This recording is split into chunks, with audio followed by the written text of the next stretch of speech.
All right, ladies and gentlemen, welcome back to Straight Talk. We are live again, but only for Saturday nights, not Tuesday nights anymore. So just be ready and excited and participate, and hopefully the news and or information that I get is what you are looking for. That's all what we're about. So tonight we're going to be talking about President Trump, the war, and in general, what I feel the direction of this world is going in. So let's get started. So we're going to go to share screen.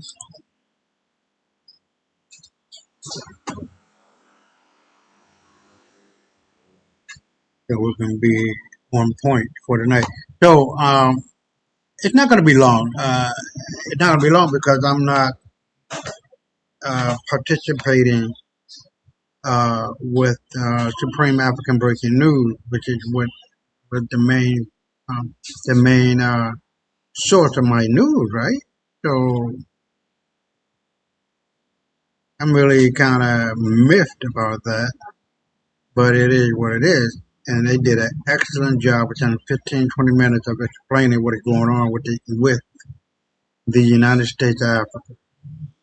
But with that being said, we're here every Saturday, and for what I can gather, it is going to be what it's going to be for what I can sum up, So let's get at it and let's put the rubber to the road.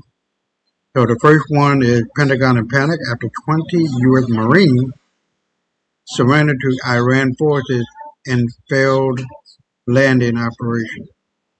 I'll be right back. It's 15 minutes long. May 2026. What you need to understand right now, beyond the headlines, beyond the propaganda, is that the waters of the Persian Gulf have become the stage for a shadow war far more dangerous than anything we have seen in decades. The Wall Street Journal report has said that the United States is deploying more Marines in waters West Asia. A U.S. official confirming to the AP moments ago that 3 more warships and about 2,500 more Marines are headed to the Middle East. But we begin with international correspondent Robert Sherman live from here in Tel Aviv. Robert, tell us more. 3,500 Marines and sailors now arriving in the Middle East. Not a single American warship is visibly traversing the Strait of Hormuz, and yet Donald Trump continues to boast from Washington that he has, quote, total control over the world's most critical oil choke point. How do you square that contradiction? The answer, according to intelligence emerging from multiple regional sources, including Press TV, is a massive undercover deployment of United States Marines operating on board civilian cargo ships, vessels disguised as ordinary commercial traffic, attempting to map out blockade parameters off the coast of Abu Musa, the Tums, and critically, around Karg Island. But here is where the story takes a turn Washington did not anticipate. Iran's special marine forces are not merely watching from the shore. They are already on board those very same shipping lanes, embedded within cargo vessels with the explicit mission of capturing American personnel alive and dismantling their surveillance networks from the inside. This is not a conventional naval standoff. This is a game of cat and mouse played in the blind spots of commercial radar, and it is escalating by the hour. The Iranians have made it clear they intend to shatter this blockade in the coming days, and based on what happened just 2 weeks ago when 2 American destroyers tried and failed to enter the Persian Gulf under the cover of Omani flags, Tehran has the tactical upper hand on the water. But the crisis does not end at Hormuz. Reports confirm that the same covert deployment model has now been extended all the way to the Bab al-Mandab Strait, effectively cordoning off the entire maritime arc to hostile forces. Meanwhile, the economic weaponization of this conflict is bearing its bitter fruit. Brent crude has surged past $111 per barrel. The World Bank is now forecasting a 24% energy price shock for the year. And With Revoicer, you can generate as many voiceovers as you want with only 3 clicks. Yes, you heard. and with more than 6,500 tons of heavy munitions arriving in occupied Haifa just in the past 24 hours, part of an airlift that has already delivered over 115,000 tons of military equipment since February, the war machine is being fed while the world's poor foot the bill. And in the middle of this powder keg, the supreme leader of Iran, Mojtaba Khamenei, used Persian Gulf Day to deliver a message that should send a chill through every Western war planner. The new administration of the Strait of Hormuz has begun, and the only place reserved for foreign aggressors is, in his words, the depths of its waters. Now, before I take you deeper into the intelligence surrounding these undercover operations, the impending ground assaults that could turn into a catastrophic failure for the Pentagon, and the nuclear standoff that threatens to erase any hope of diplomacy, I need you to do something for me.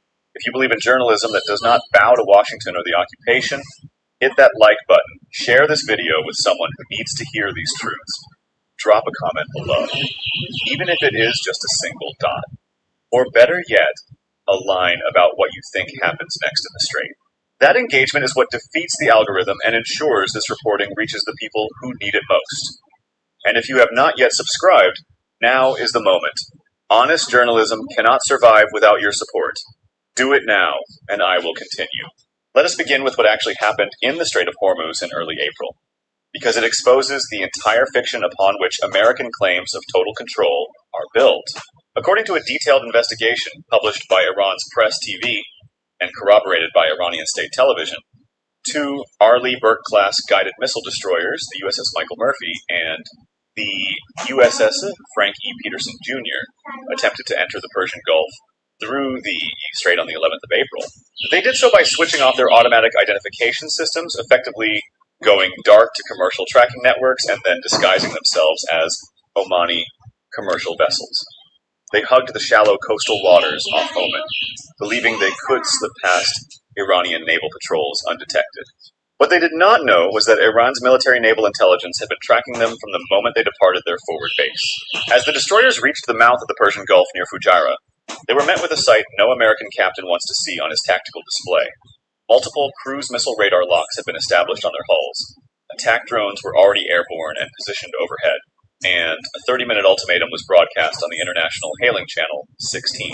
The message was unambiguous: turn around immediately or face complete destruction. The American destroyers, according to the Iranian account, were only a few minutes away from being obliterated. They finally broke formation and retreated back toward the Indian Ocean. This was not a freedom of navigation exercise. This was a failed propaganda stunt designed to coincide with negotiations in Islamabad, and it ended in humiliation. But the destroyer incident was merely the overt and visible dimension of a much larger covert chess match. What Trump has been vaguely referring to in his Truth Social posts, that his forces have the strait sealed up tight and that no vessel moves without American approval, is an admission that United States Marines are already present inside the operational theater, but critically, not on warships. They are deployed on commercial cargo vessels posing as civilian crew, conducting granular surveillance of Iranian naval positions, mine-laying patterns, and blockade enforcement methods around Karg Island and Abu Musa. The strategic logic is clear. Karg Island processes more than 90% of Iran's crude oil exports, and Abu Musa, along with the greater and lesser Tubes, controls the deep water approaches to the strait itself. If the Pentagon can map Iranian defensive networks using these undercover marine teams, it intends to feed that intelligence into a simultaneous ground assault designed to seize both islands in a single, overwhelming strike. The plan, as reported by Axios and analyzed in the United States Naval Institute's Proceedings magazine, involves the deployment of approximately 5,000 Marines from the Tripoli and Boxer amphibious ready groups, backed by paratroopers from the 82nd Airborne Division, in what would be the largest amphibious operation since the invasion of Iraq. But this is precisely where the Pentagon's planning reveals its fatal arrogance, because Iran has already infiltrated those same cargo networks and is waiting. Iran's Special Marine Forces are not confined to fast attack craft and shore-based missile batteries. They are operating right now on board what appear to be ordinary commercial vessels transiting the strait. Their mission set is twofold. First, to capture American undercover Marines alive a prize that would be paraded before the world's cameras and devastate American morale and diplomatic credibility. And second, to map out the exact parameters of the American blockade, how ships are being stopped, which channels are being monitored, and what methods of interdiction are being employed. This is classic asymmetric counterintelligence applied to the maritime domain, and it is working. In late April, Iranian military naval forces seized the MSC Francesca, a Panama-flagged container vessel, and the Epaminondas, a Liberian-flagged cargo ship. State television broadcast footage of masked Iranian commandos scaling the hulls of these vessels and securing their engine rooms. According to Tehran, the Epaminondas had been under intelligence surveillance for 6 months, during which it made repeated calls at American ports and exhibited movement patterns inconsistent with legitimate commercial activity. The seizure occurred just 3 days after American Marines boarded the Iranian-flagged vessel Tuska, a boarding Trump celebrated on Truth Social, claiming the U.S. Navy had blown a hole in the engine room to stop it. This tit-for-tat escalation has transformed the strait into a battlefield where the distinction between civilian and military shipping has essentially collapsed, and every cargo vessel is now a potential combatant. But the Pentagon is not pausing to consider the human cost, because it is actively planning to escalate. The latest intelligence, reported by Axios and confirmed through CENTCOM sources, indicates that a comprehensive strike proposal, described as a short and powerful series of attacks, has been presented to Trump for his consideration. This plan, which would be reviewed in a high-level briefing with CENTCOM Commander General Brad Cooper, envisions a simultaneous two-front ground operation: the seizure of Abu Musa and the Tums by Marine Expeditionary Units, and a parallel assault on Karg Island using airborne and amphibious forces.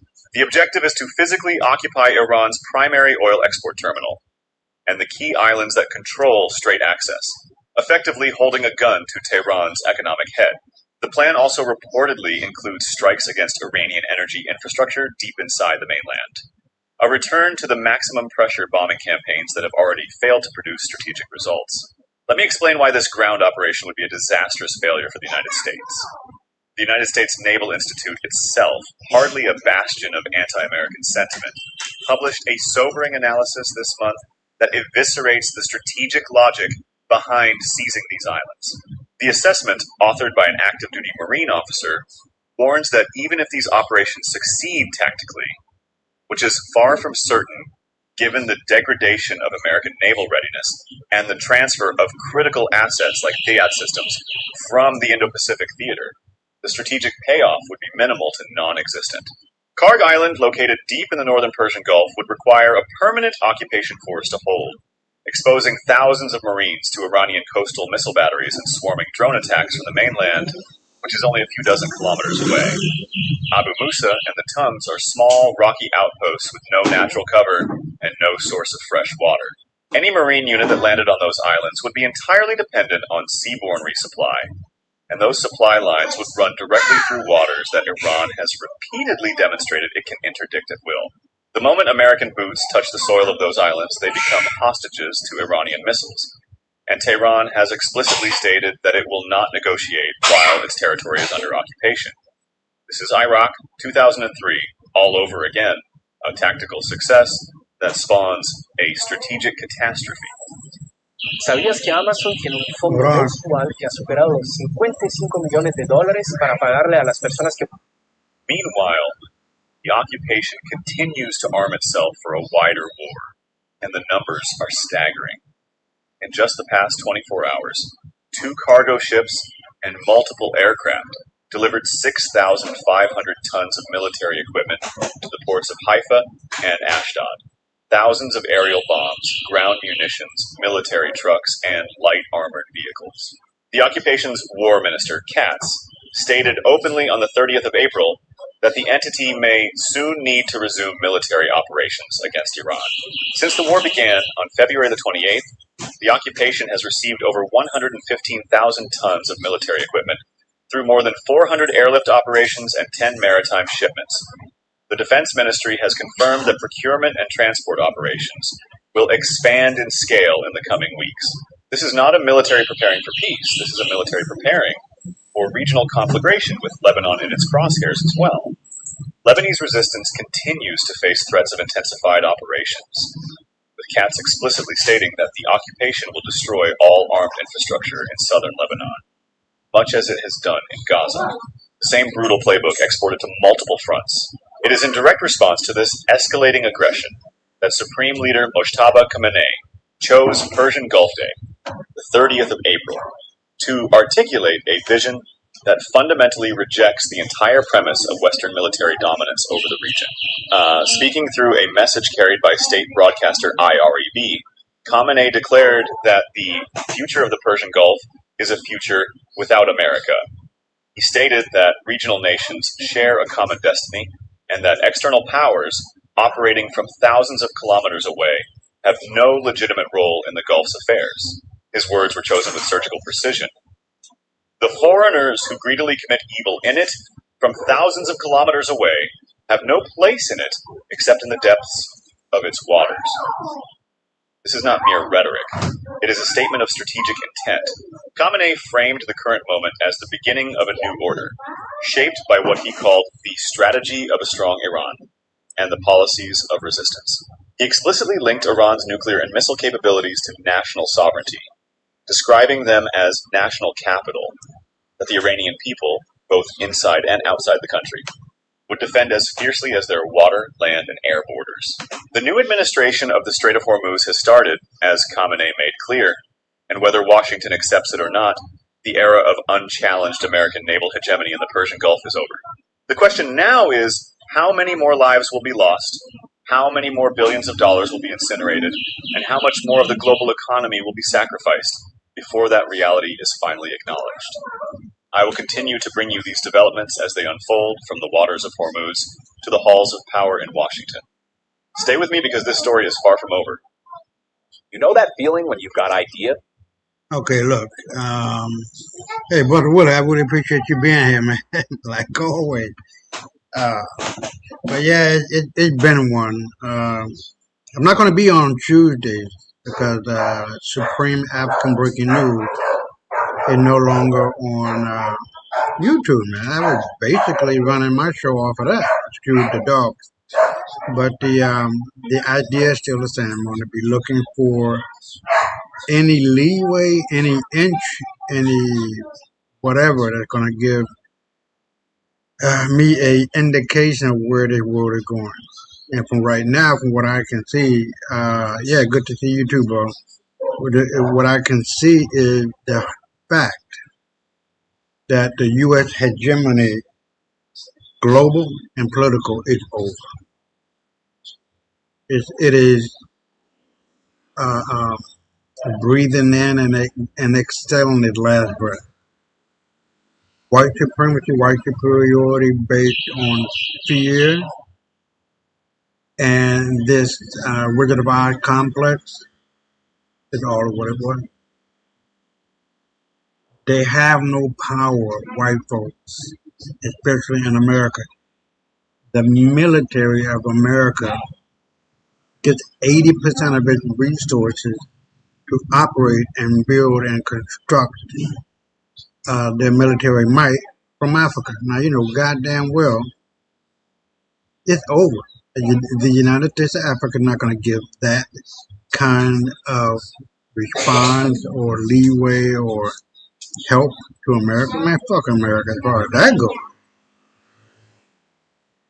But the idea is still the same. Now we are looking at the very idea of what this is all about. The global South is no fucking game. If you attack one, you attack all. Look at what is going on with Mali. Russia and China is there. The global South, without India now, because India has been kicked out, they're looking to absorb and to welcome in Pakistan, I think it is. So the idea and the foundation and the fundamentals is at hand to create, and it's not only not, it has already been created. Let me take that back. The Islamic NATO, the white NATO is over, bankrupt, nothing there, thanks to Trump. I guess we can say that. Black power on God, motherfucker. But you are the one who were helping us get this shit done. believe it or not, accept it or not, know it or not. So, and with that being said, let me go on to the next one because it just adds more proof and power to what this is all about. I'll be right back. In the Middle East that almost nobody in Washington is talking about. And I need you to understand exactly what it means. Because if you miss this, you will miss the entire arc of the next decade of global power. Let me start with a simple question. Why would China, in the middle of trade war tensions, in the middle of tariff escalations, in the middle of what the Trump administration has been calling an economic confrontation with Beijing, why would China suddenly deepen its military and economic footprint in the Persian Gulf? Why now? Why there? And why with Iran? Because the answer to that question tells you everything about what China is actually doing. And it tells you that what is being sold to the American public as a trade war is actually something far more dangerous, far more structural, and far more irreversible than a few percentage points on semiconductor tariffs. The Strait of Hormuz. Say those words out loud and understand what they mean. 20% of the world's oil passes through that narrow strip of water between Iran and Oman. 20%. The more you stay home, the less you want to leave. And the more you stay, Hold on. the heavier everything feels. You think you're resting. That is not a shipping lane. That is an artery. That is a jugular vein of the global economy. Whoever controls the Strait of Hormuz does not just control oil. They control the leverage over every country that depends on oil, which is to say they control the leverage over almost every country on earth. The United States has understood this for 50 years. That is why the Fifth Fleet is based in Bahrain. That is why American carrier groups have been rotating through the Persian Gulf since the Carter Doctrine in 1980. The entire post-war American grand strategy in the Middle East has been organized around one single principle. No hostile power shall control the Strait of Hormuz. China just changed that calculation, and they did it quietly. They did it patiently. And they did it in a way that the Trump administration, for all its aggressive rhetoric about confronting Beijing, either did not see coming or did not know how to stop. Here is what actually happened. China's relationship with Iran is not new. The China-Iran Comprehensive Strategic Partnership, signed in 2021, was a 5-year agreement worth potentially $400 billion in infrastructure, energy, and military cooperation. But for the past 3 years, that agreement has been moving slowly, strategically, beneath the surface. While the world was distracted by Ukraine, by Gaza, by the South China Sea, now it is accelerating. Chinese engineering firms are building port infrastructure on Iran's southern coastline. Chinese naval vessels have been participating in joint exercises in the Gulf of Oman with Iran and Russia. Chinese investment is flowing into Iranian energy infrastructure at a moment when Western sanctions have made Iran economically desperate and therefore strategically pliable. Iran needs China, and China, for the first time in its history, is in a position to use that need to plant a flag. Not a literal flag, not a military base with a red banner, but something more durable, more consequential, an economic and strategic presence that effectively makes the Strait of Hormuz a Chinese-managed choke point. Now, here is where it gets even more interesting. And this is the part that Washington does not want to say out loud. The Trump administration came into office promising to be tough on China, tariffs, technology restrictions, decoupling. The language has been maximalist and confrontational. And yet, while all of that noise was happening at the trade level, at the level of semiconductors and electric vehicles and rare earths, China was executing a completely different strategy at the geopolitical level. They were not fighting the trade war. They were going around it. They were moving to a chessboard where the United States has far less leverage, far fewer pieces, and far less public attention. Think about what China has done in the past 18 months. They brokered the Saudi-Iran rapprochement. That was the moment that should have set off alarm bells in every intelligence agency in Washington. Saudi Arabia and Iran, two countries that have been in a cold proxy war for decades, shaking hands in Beijing. China did not do that for symbolic reasons. China did that because it understood something profound. If you can neutralize the Sunni-Shia divide in the Persian Gulf, if you can get Riyadh and Tehran speaking to each other rather than trying to destroy each other, you remove the single greatest structural barrier to Chinese influence in the region. You create a gulf where American military presence starts to look not like a necessary stabilizing force, but like an uninvited guest. And now layer on top of that what is happening with the Houthi situation in Yemen. The Houthis have been attacking shipping in the Red Sea. American and British forces have been striking Houthi positions. Iran backs the Houthis. Si necesitas aprender inglés, tienes que correr. Mi curso está a 95% de descuento y te permite aprender en solo 3. And yet, through all of this, the one country that has maintained open diplomatic channels with both Iran and Saudi Arabia, the one country that has not fired a single missile, the one country that has emerged from this regional chaos with its relationships intact on all sides is China. China is not in the war. China is above the war.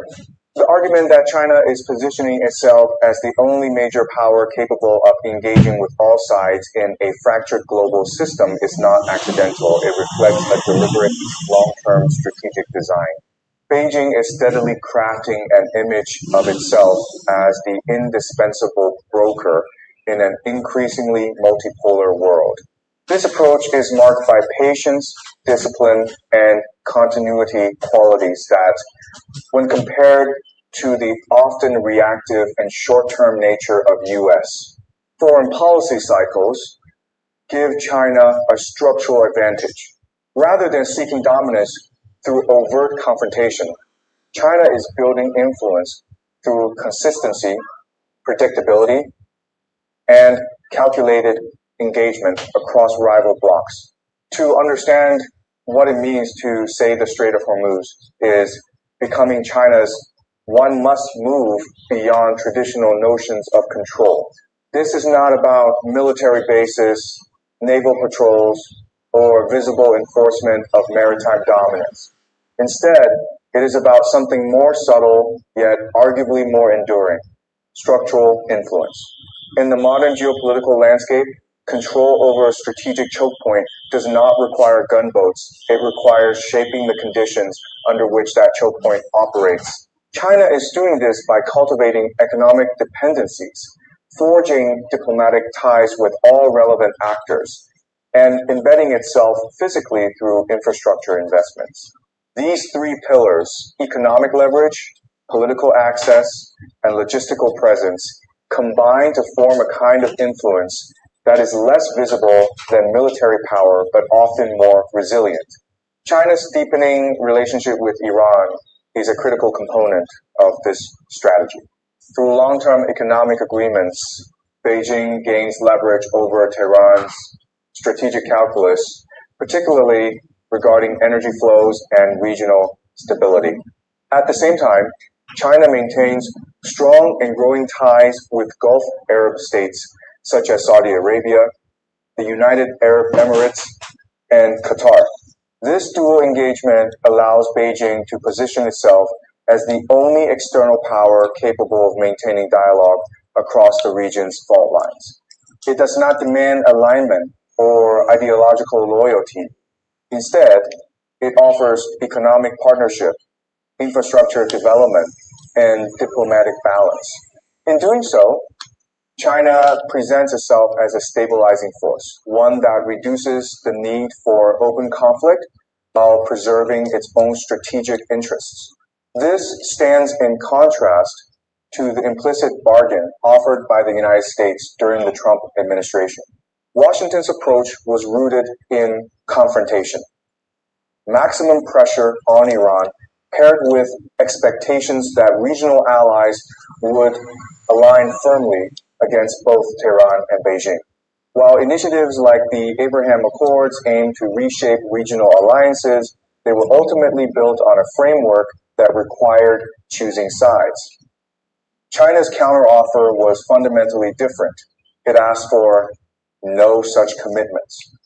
Instead, it proposed a model of engagement based on mutual economic benefit, non-interference, and inclusive diplomacy. For Gulf states seeking stability and economic diversification, this approach proved more attractive. As a result, key regional players have increasingly embraced a hedging strategy. Saudi Arabia now exports more oil to China than to any other country, signaling a shift in its economic orientation. The UAE has emerged as a critical node for Chinese financial activity, including mechanisms that can circumvent Western sanctions. Qatar, despite hosting one of the largest U.S. military bases in the region, continues to deepen its energy and investment ties with Beijing. These decisions are not acts of disloyalty toward the United States. They are rational responses to a changing global environment. However, the cumulative effect is a gradual rebalancing of influence in the Persian Gulf, one that tilts in China's favor. What makes this shift particularly significant is the nature of the tools being used. The United States has largely relied on tariffs, export controls, and bilateral pressure measures suited to economic competition but ill-equipped for long-term geopolitical positioning in a region defined by relationships and infrastructure. China, by contrast, is investing in ports, energy projects, and long-term contracts that lock in influence for decades. These are not easily reversible decisions. Infrastructure endures. Supply chains, once established, create dependencies that are costly to unwind. Diplomatic relationships, when built on sustained engagement rather than conditional alignment, tend to deepen over time. This is why the timeline matters. China is not operating on the cadence of election cycles or short-term policy shifts. It is pursuing a generational strategy aimed at embedding itself within the core structures of global energy and trade.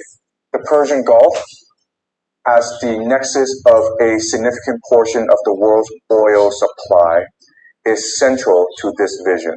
By shaping the economic and political environment around the Strait of Hormuz, China is not seizing control in a traditional sense. It is redefining what control means. The broader implication is that the most consequential developments in global power competition are not always the most visible. While public attention often focuses on trade disputes, tariffs, or technological rivalry, the deeper transformation is unfolding in regions like the Persian Gulf. There, through a combination of economic integration, diplomatic inclusivity, and strategic patience, China is steadily expanding its influence. If this trajectory continues, the balance of power in one of the world's most critical regions may shift not through conflict, but through the quiet accumulation of structural advantages. We're going to go into the X file, but I just want to thank you, brother, for being here like always. and let people know about the show, man. You know what I mean? I'm hoping it could be like a conversation or something going on. Yeah, we haven't had that in a minute. But it's always good to see you, bro. Always good to see you. So we're gonna go into well, let me make that comment about China. Calla la boca. So we are seeing an economic dynasty that will flourish for the next 1,000 years, and I really, literally mean that. White folks are done. Europe don't belong to these motherfuckers. Russia doesn't belong to them. Canada doesn't belong to them. Australia doesn't belong to them. The native indigenous people of this world are black folks. We ruled it once, we'll rule it again. It's just a temporary stop of our rulership that we are gathering up the wherewithal, and I do mean that, the wherewithal of who we really are. That we've been tricked into believing that we are not. Once we get that little piece of information up and running within our hearts, souls, and minds, that our ancestors did not play this bullshit. When it was time to kill, they killed. Period. You cannot be a ruler of the world without killing. But it must be and was then a just killing.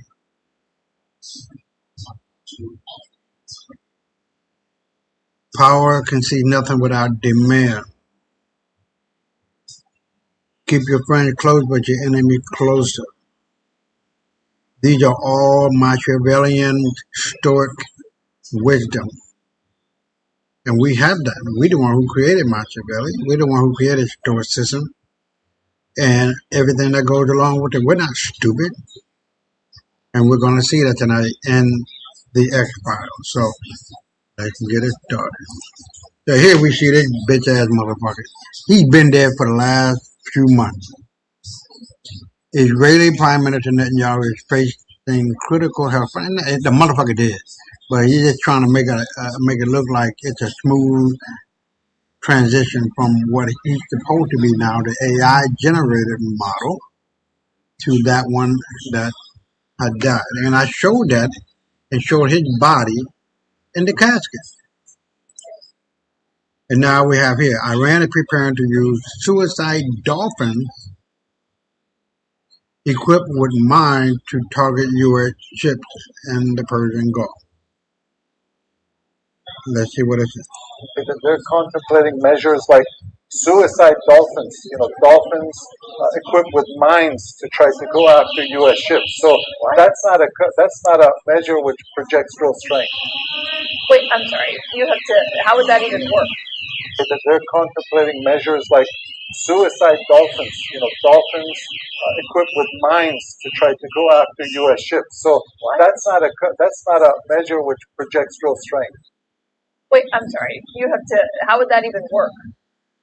It worked, motherfucker, because you're too dumb to see it. These people, man, in Iran are not stupid. The ones that are stupid are the ones in America. 90% of the people have PhDs that are working in the government. The president of Iran is a heart surgeon. Trump is a bitch-ass motherfucker pedophile. I rest my motherfucking case. So let's move forward. Now this is interesting. So get rid of a certain something. Okay, I'm sorry. ICE is buying incinerators. New contract information shows, and these are to be used in ICE tent cities and camps for biohazard waste, likely meaning to get rid of a certain something. Why the new ICE camp have incinerators? To burn your ass.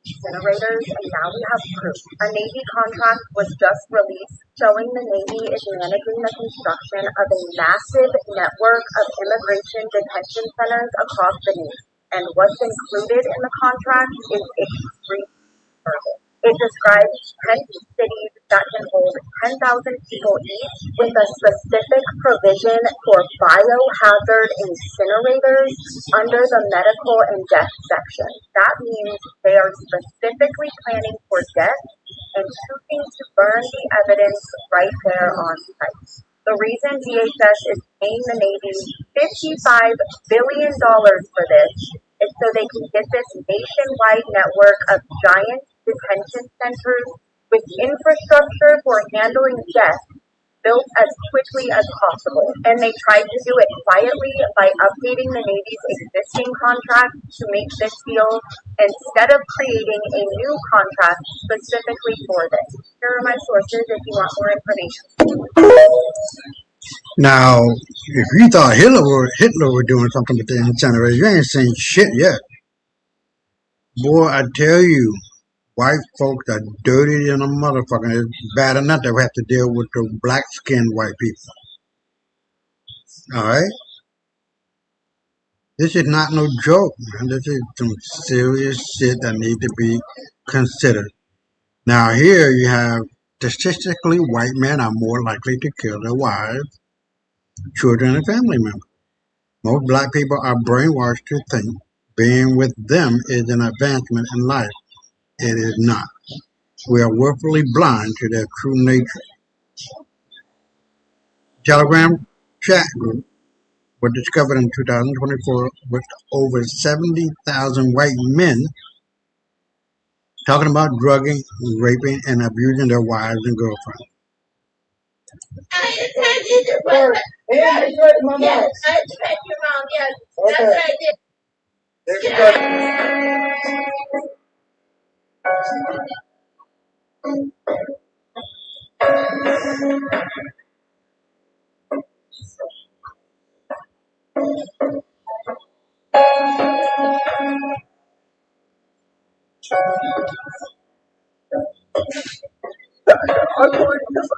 I said things like that.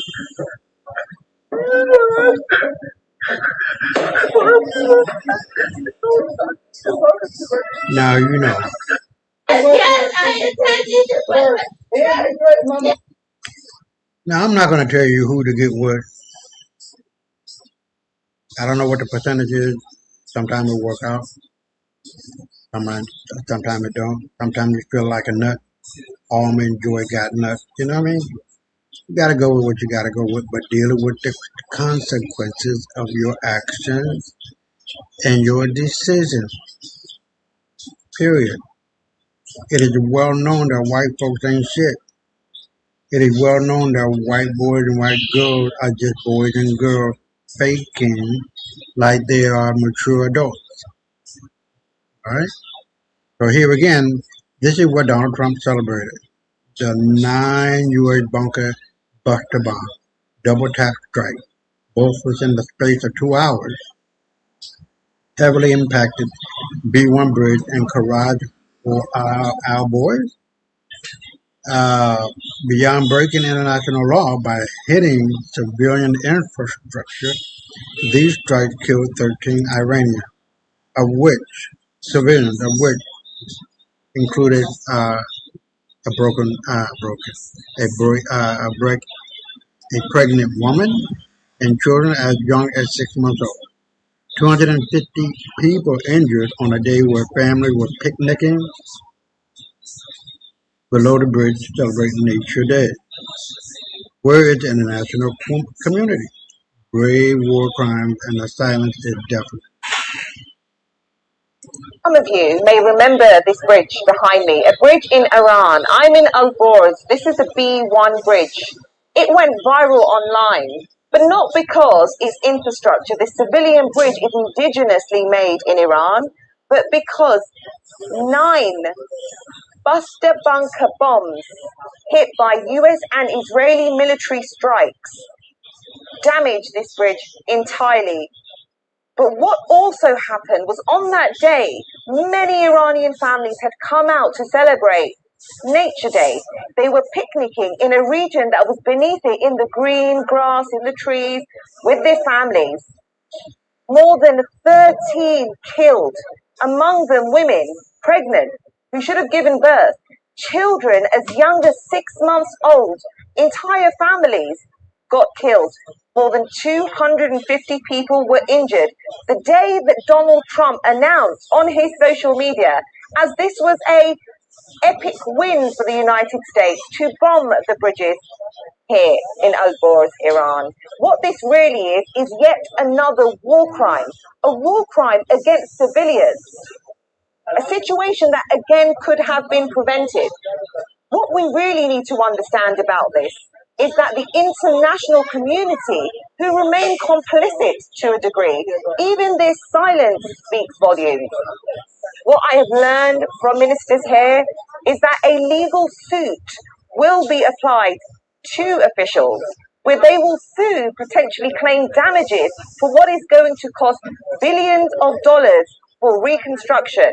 They also tell me that they will make sure that this bridge is even better than it was before and that it is functioning. So those of you who are watching this video with me here in Alborz can see the extent of the damage, but the saddest part of this story is all of those young children and pregnant women and their families that were killed in Israeli and US strikes, which could have been prevented.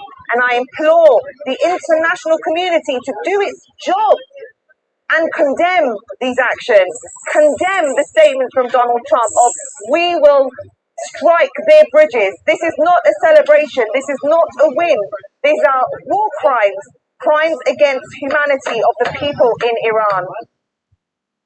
Now, let me tell you this. Iran. Gotta remember, Iran has never lost a war. They lost a fight. Hey, hold on. What's up, bro?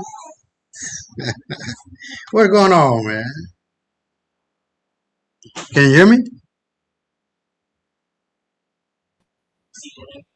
Yeah, I'm here. What's up, brother? What, I'm sorry. what's going on?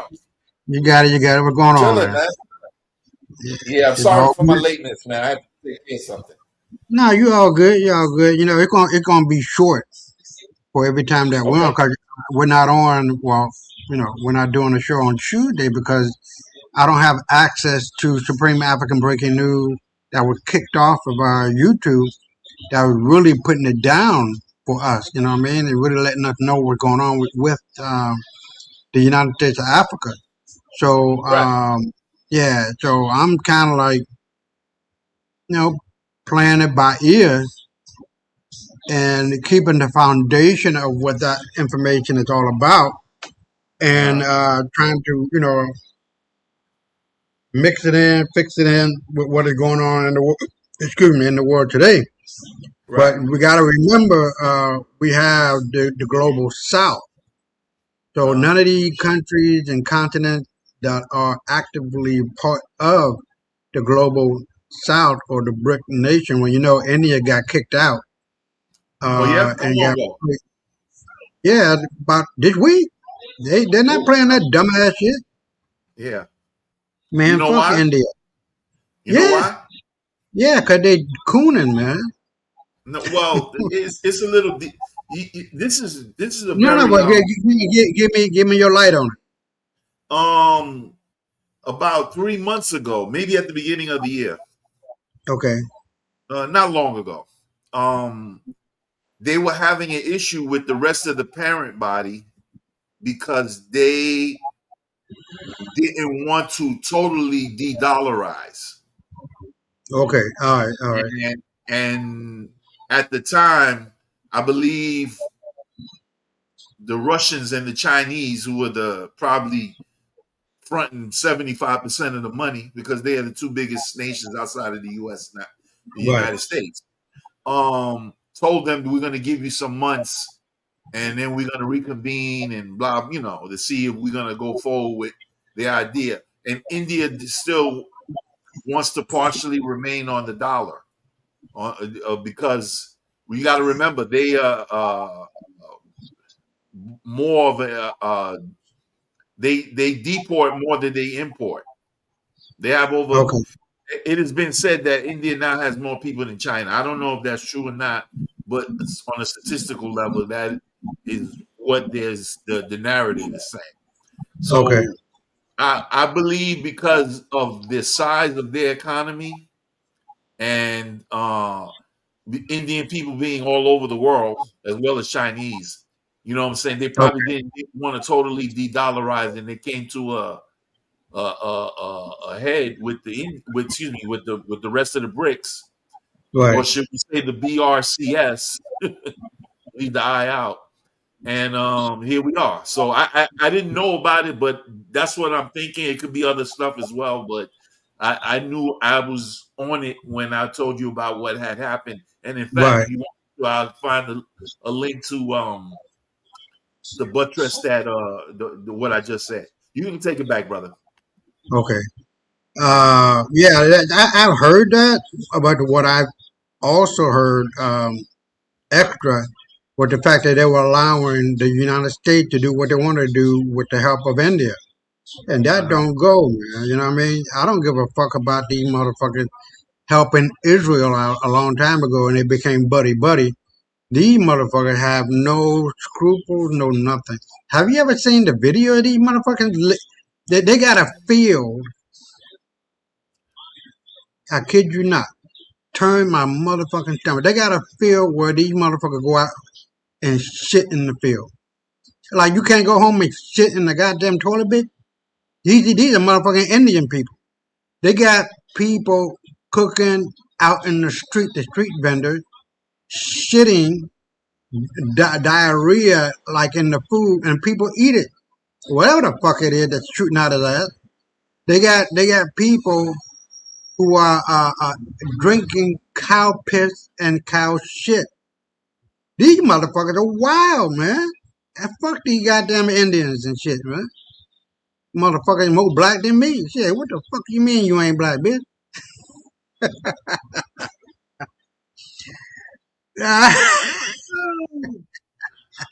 I give no fuck. Man, I will cut these motherfuckers down. Especially what that motherfucker, that Indian guy that be on NBC, ABC, some motherfucker, Indian guy, talking about he darker than me and you put together. Not the political guy. Venezuela, whatever the fuck that bitch name is. I'm talking about huh? I don't know. I don't really. Yeah, keep up with you would know him when you see him. I just can't think of that motherfucker's name. But I hate that bitch. He look like Mandami. He look got- like the mayor of New York. Say what now? Does he look like the mayor of New York? No, he darker. He Oh, been damn. on ABC commentating shit for the longest of time. Deepak Chopra. Huh? Yeah, Deepak that motherfucker. You talking Not about Deepak Copra. Chopra? Not Deepak Chopra. It's another guy. Hold on. Let me see. Indian political commentator. Hold on. I'll bring you up. Here we go. Dennis D'Souza. Oh, D'Souza. D'Souza. Yeah. Yeah, He's that been around motherfucker. forever. Yeah. Yeah. But he dirty, man. They done dug up some dirty ass shit on him. I don't forgot what it was, but it's important. And he trying to be as relevant as he can and try to be as close to whiteness as he can. Yeah, he hate niggas. He hate niggas, but he more of a nigga than we are. If you want to see what I was talking about, I just sent you a link in the chat. It's a 5-minute hold on. video. It's up to you if you want to show it, but it's a 5-minute video about India. Okay, I'm down with that. Okay. Hold on. Estás intentando vender libros en Amazon. Muchas personas publican sus libros No y me esperan interesa, que se vendan solos. Pero si no tienes una estrategia clara, es Prime Minister Jaishankar, it is said that certainly we know Prime Minister Modi had a very close relationship with President Trump in his first term. We know that the Biden administration also, in fact, they were trying to hopefully drive a wedge or attract you from China and into the U.S. sphere more. But President electorate. We were trying to attract them into the Indian sphere. Yeah, okay. I don't know how it worked out, but right now you've got a whole threat of tariffs in the whole region and all the rest of it. President-elect Trump has also threatened BRICS, of which you are a member, with 100% tariffs if this and that. What do you expect for India and for your economy and your relationship with the United States and regional implications as well from that kind of message already from President Trump elect? We had a good relationship, a very solid relationship with the first Trump administration. Yes, there were some issues, mostly trade-related issues, but there were a whole lot of issues on which actually President Trump was very international. He was very forward-leaning, and I remind people that it was actually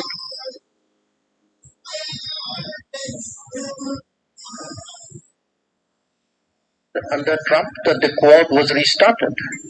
So if you look at the Indo-Pacific today, I mean, certainly President Biden built on it, but if you look at the Indo-Pacific today, in fact, it's an area where the United States made new commitments, as indeed did all of us. So I would say, from our perspective, quite honestly, I mean, there's a certain personal relationship between Prime Minister Modi and President Trump. I would say in terms of politics, we don't really have divisive issues in terms of our political outlook. As two countries, by and large, I think our convergences way outstrip any differences we have. Where the BRICS remark was concerned, I think, I'm not exactly sure what was the trigger for it, but we've always said that, look, India has never been for de-dollarization. Right now, there is no proposal to have a BRICS currency. So I'm not quite sure what is the basis for. He said if you stop pegging it to the dollar, but there wasn't a threat to do that, was it? Well, the BRICS do discuss financial transactions, but certainly where India, the BRICS doesn't, each country doesn't have an identical position on this. But where India is concerned, certainly, look, the United States is our largest trade partner. And we have no interest in weakening the dollar at all. But I just want to make one remark come back to the Middle East. The core issue undoubtedly is Palestine and Israel's relationship. How do they reach a modus vivendi? There's a larger issue side by side, which is the widening of this conflict, which is also a major concern. And, today we have, I don't want to say we normalized it, but the fact is, 2 years ago, the prospect of Israel and Iran actually firing at each other would have been appalling. It's something which we couldn't have even contemplated. And yet it's happened. If you look at what's happening in the Red Sea and the impact for shipping in Asia, it's huge. So I think, there are different sort of challenges, layers of them. But just like the journalists who sat on these chairs before us told us, look, it's a tough world, very difficult, but we journalists have to do our job. Yeah.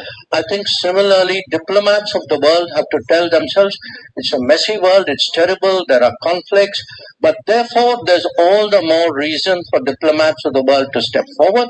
And that era, which we saw in the 60s and 70s, which is either the Security Council managed it, or a few countries, mostly the major powers did it. I think that era is behind us. Yeah. I think all of us in different ways need to step forward. So, for example, what Qatar is doing, there are so many conflicts. We are trying to do something in Ukraine. We see Myanmar as almost a kind of a forgotten conflict where there's an approach like, let's not invite them and the problem will solve itself. So I think there is a greater case for more vigorous diplomacy, for more innovative diplomacy, for a more participative diplomacy, and I think more countries need to have the boldness to bite that bullet. That was a good one, man. So how did you find that one? Okay, well, I just looked for it because I've been like, I'm not focusing too much on that stuff lately, but when I Right, right. was, I don't know if you saw the day is over a year ago that video came out because Oh, okay. right. So what I'm saying, the only part anybody out there that's interested in this stuff really need to hear was when he said he wasn't really interested in weakening the dollar because Okay. they're the United States' #1 trading partner. Right. You heard that, right? Yeah. Okay, so with that said, the purpose that Xi and Putin came together and formed the BRICS when the Democrats were in power was to do exactly the opposite of what he just said.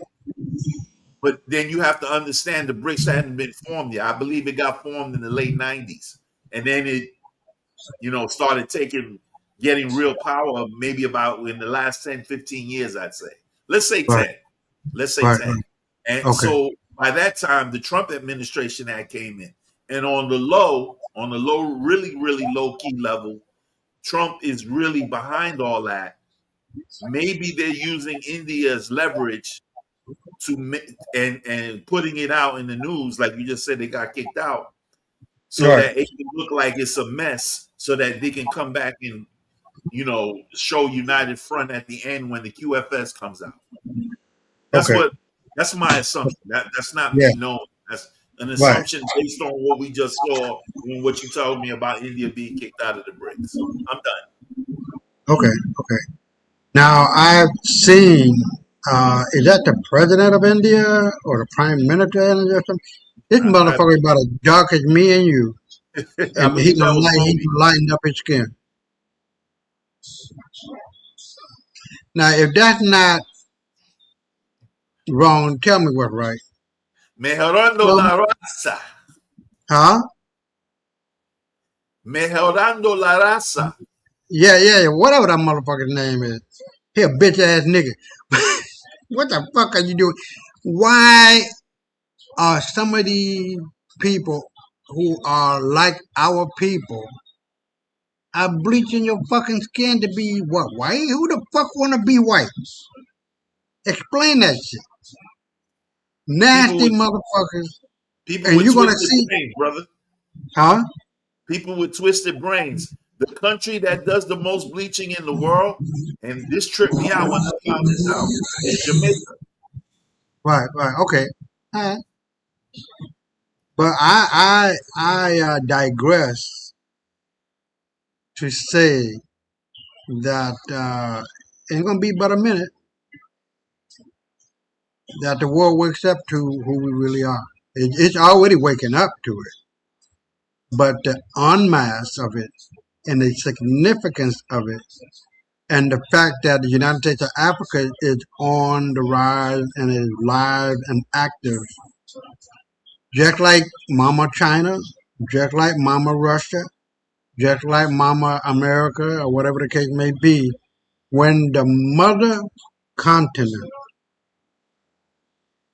is taking control of its resources, of its power, of its people, of its future, that gives more credibility and onus on the name, on the economic development and power, and the political structures that our ancestors had that ruled it for tens of thousands of years. So this, like you were saying, this little small break don't mean shit. But the idea is that the will of our people is to take over. And this is how and where we are going. This is the direction in which we are going. There's no doubt about that. I have no doubt that what Gaddafi said, the dinar and the global hegemony of Africa, and the fact that black folk will be on top again is coming true. You can stop it a little bit. You can slow it down. But that tidal wave? No. And especially when I know for a fact that evil will always destroy itself in the end and those who partake in it. Always, ALWAYS, and in always, ALLWAYS. It never fails, man. It never fails. And the righteous shall rule upon the globe. Because this shit, this white boy shit, white girl shit that we've been living under, for me, for 53 years, add that on top of my mother, 83 years, and then my grandmother, another 90, man, come on. You know, motherfucking well, this shit is over. The universe can't take these motherfuckers no more, man. The universe is saying, I'm killing you. That's why the sun is getting hotter. That's why these motherfuckers ain't gonna be around for too much longer. Their numbers ain't showing up. They're done and dead. They're gone. It's about high time now that the world knows and needs another restructuring and a final restructuring. And I'm pretty sure you heard of the Islamic NATO, because the white NATO of Europe is dead and gone. It is now the Islamic NATO that if you want to complain about something as a legal entity, as a sovereign entity, you can go to the Islamic NATO and they would be on that ass quick, fast, and in a hurry. It's over. Over for white folks. They scared in the motherfucker. And like I always say, fuck all white folks. I give no fuck, man. You know me by now. I'm gonna say it. Good, bad, or indifferent. I'm gonna say it. I'm not here to hold nobody's hand, to sing kumbaya, none of that. I tell it like it is. And this is what our ancestors did. Hold on. Let me what? Hold on. Let me look this up. Hold on. A beautiful hold on. I got a beautiful quote. Now this is one of them. A true leader does not seek power. He serves truth, uplifts others, and leads with ma'at. Live by ma'at, lead with purpose. Now this is now this is my sister-in-law's page. Hold on.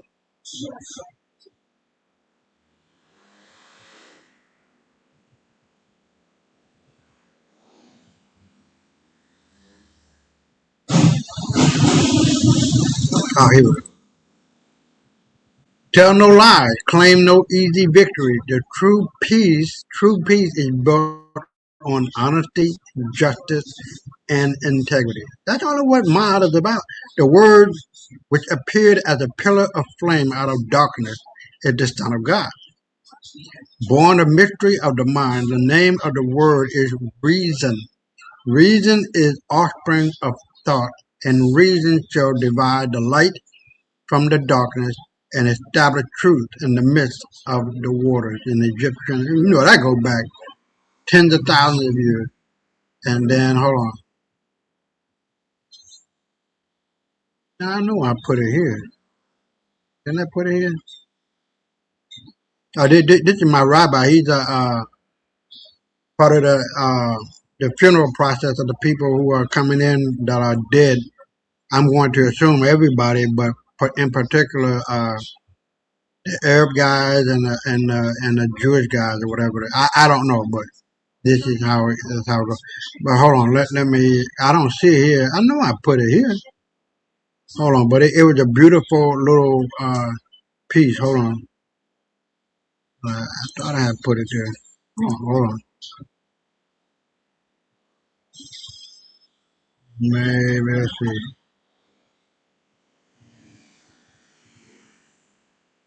Hold on.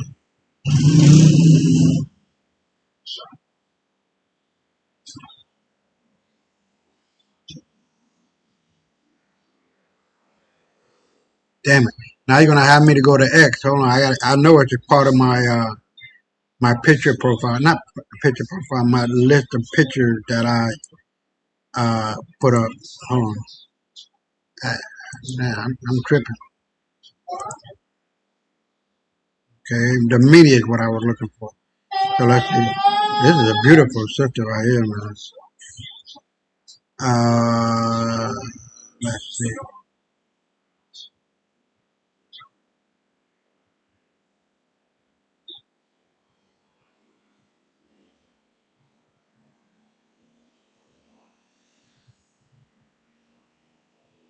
Oh, damn it. Now I know I put it here. What's going on?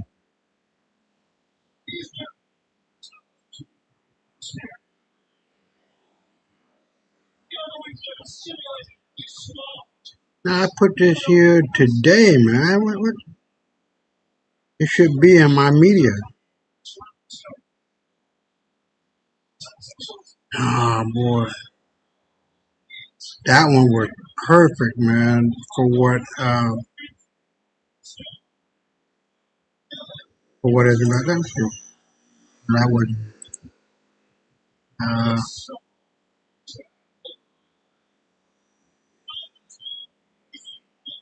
man.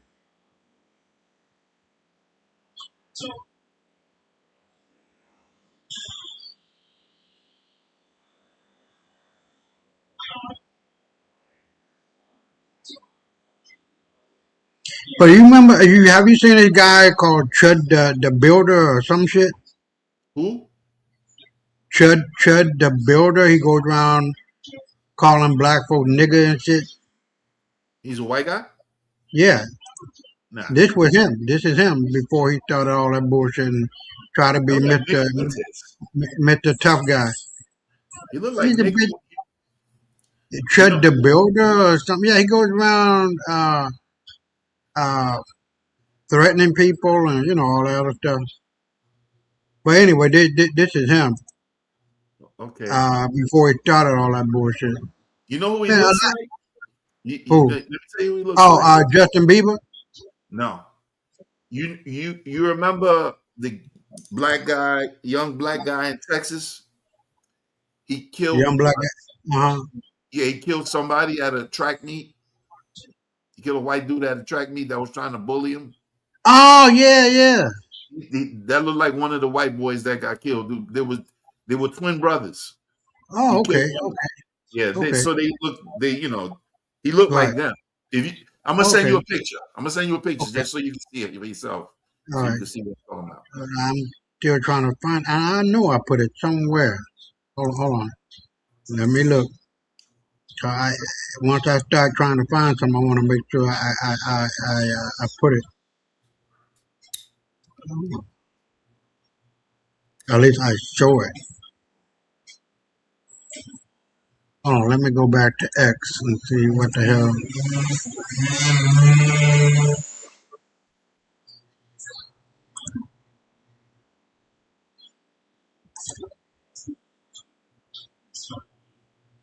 Oh, here we go on X. We are live on X. Let me. And this guy, he got disbarred, man. Jack Smith, the one that was on the ass of Yeah. Trump. Trump. Yeah. Yeah. Now Benjamin Netanyahu died a long time ago for the last 4 months. But where is? Like I I always know. tell you, Benjamin Say what now? Fulford has been saying for years. Benjamin Oh, Fulford has been saying for years. hold on.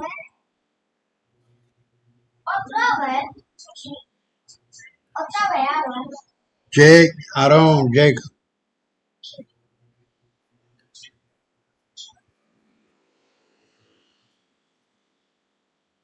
Now I know damn well I put this here, bro. Maybe they took it out. No, I'm not gonna do that. You know what I mean? No, not you. Maybe they Oh, took it out. Hey, yeah. oh, okay, yeah. The infamous Well, days.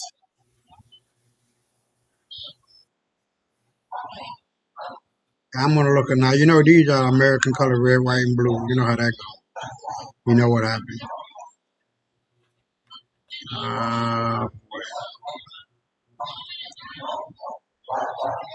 yeah, so black people were once the world power. They ruled Europe for 700 years, and they gave the European civilization.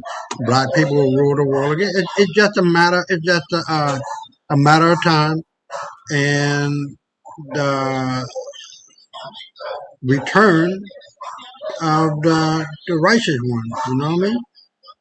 So you know what I'm talking about, For sure. right? Now this is some tight ass movie, man. I don't know. I'm not trying to get off the subject, but this is pretty tight. What movie is that? I don't know. That's what I wrote to the person who put it here, but you know, I haven't heard anything back from it yet. Anyway, So what were we going to talk about before you started searching for this long video that you can't find? no, it's not a long video. It's a um, it's a meme. You know what I mean? I That mean, really depicted what I wanted to focus in on or let you see. You feel me? got it. So yeah, man. I don't know. I don't want to say I give up. I don't like that word. But I'll yeah, here these motherfuckers. Bacteria City. Who the fuck gonna eat this shit? What's that in China? This is not in motherfucking India. Oh, that's They got sewer water that's the that same they people put on shitting the in the food fields. or yeah. Look at these motherfuckers. Look at these nasty motherfuckers, man.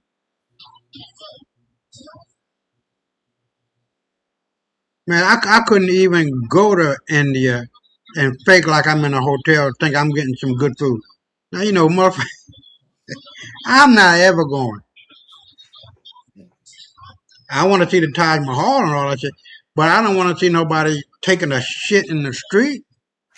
Hmm.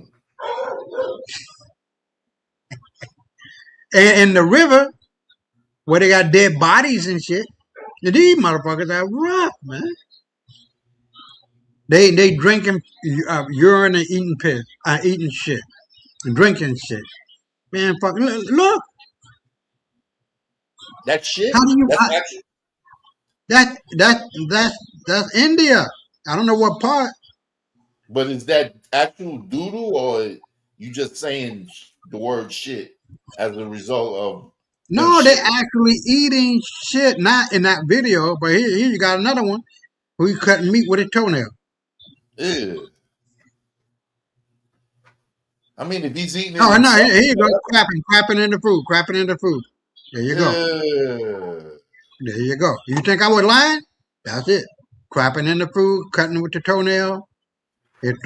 No word needed. Who eat this shit? Them people. Nasty motherfuckers, man. This ain't no. I'd rather eat McDonald's. You know, goddamn well, I'm not eating no McDonald's. But you might well be better off eating McDonald's.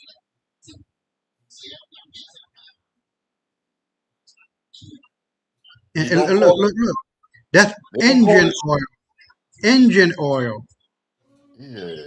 Yo, Isaiah, turn this shit off, man. You pissing Oh, me okay. off. Well, one more. They got one more. Yeah. Radioactive food. I kid you not. So we'll get out of that. But anyway, so here we are. Look, bro. Without a doubt, man, the world is changing. We know that, and the world is fading fast back to black. It had no other choice but to do that. It had no other choice but to be that, because in the beginning, as it is, it will be in the end. And these little cuts here and there, and not us ruling here and there, it's just a little bit of time. And we talked about that, and you really lit it up in regard to that. For the people who are here, who are watching, I really appreciate you being here. Our brother Black is here. So it is what it is, man. America ain't what it looks like. We know that it's playing the Wizard of Oz game, blowing smoke up everybody's ass, trying to blow their chest out, making them look bigger than what they are.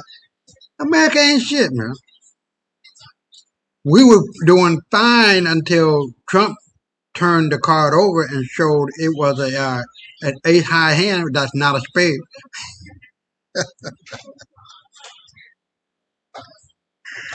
We were doing fine with this fakery. Now he done fucked up. His own mother said, well, if my dumbass son, I'm just ad-libbing, my dumbass son ever go into politics, that's gonna be it. You're gonna be some rough-looking motherfuckers, cause he'll fuck it up. That's exactly what she said in my words, but that's exactly what she said. If So that let me makes any ask you a sense. question. Let me ask Yeah. you a question. Since a lot of white folks are now exposing that they fucked up as far as the economy is concerned, Yeah. is it Trump's fault, or was it exposed as a result of his policies and at least trying to balance it so that everybody has something? I mean, how do you see that dynamic? Well, man, look, I came across, and I guess you can call it an article on X talking about a $2.5 trillion injection into the economy. Bitch, we're $38 trillion in debt. Every day is $100 billion for this fucking war, bitch. How in the fuck can we even get started and making America great again? And you You fucking said up. And you 38 done made billion or $9 trillion? billion. This motherfucker done made $9 billion. His family. You said 40 trillion or 40 billion? No. I said I saw an article on X where Trump is talking about a $2.5 trillion stimulus into the economy, and Right. how we're going to be dealing with um, the $38 trillion that is owed and due, Okay. Okay. and that that this XRP, this Bitcoin, this crypto thing that they're talking about, the crypto the crypto ledger, something Uh-huh. like that. Yeah. So I'm just trying to remember the name of that. But the thing is, yeah, bro, I don't want to visit India either. Man, fuck these motherfuckers. And they got some hardcore shit, man.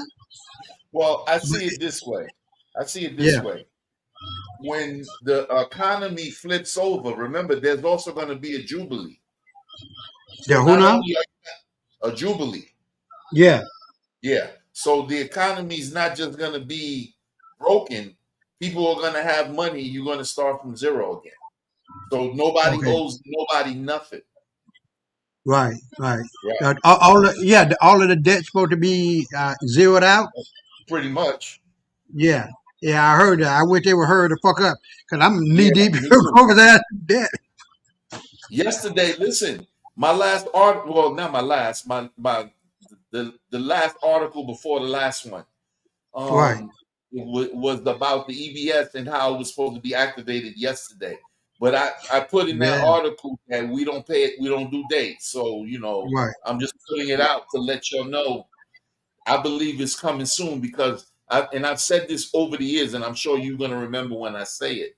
I've been saying that I think, I don't know for sure. So don't nobody out there quote and say I said I know. You know what I'm saying? But I think what they're timing everything for is to coincide with the solar flares, so that when the great solar flash, the one flash that's going to convert everything happens, on the flip side of that is where we're going to see the QFS enabled, and all the good stuff that we've been waiting for so long now.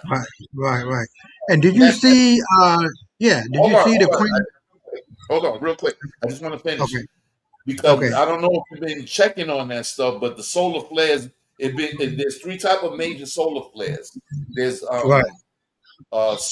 C flares, Right.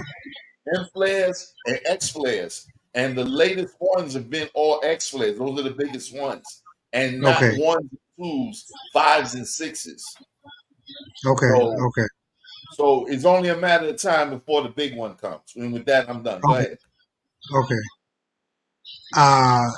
I'll let that rest. Did you see the Queen and the King of England coming?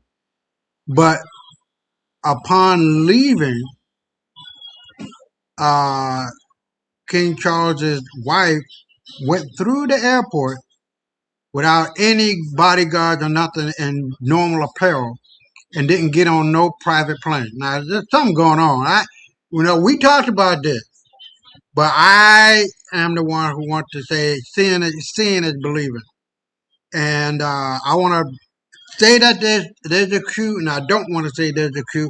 I want to say John is alive, and all this shit is happening. Man, fuck John, fuck Trump. I don't believe it until I see it. Now I've seen some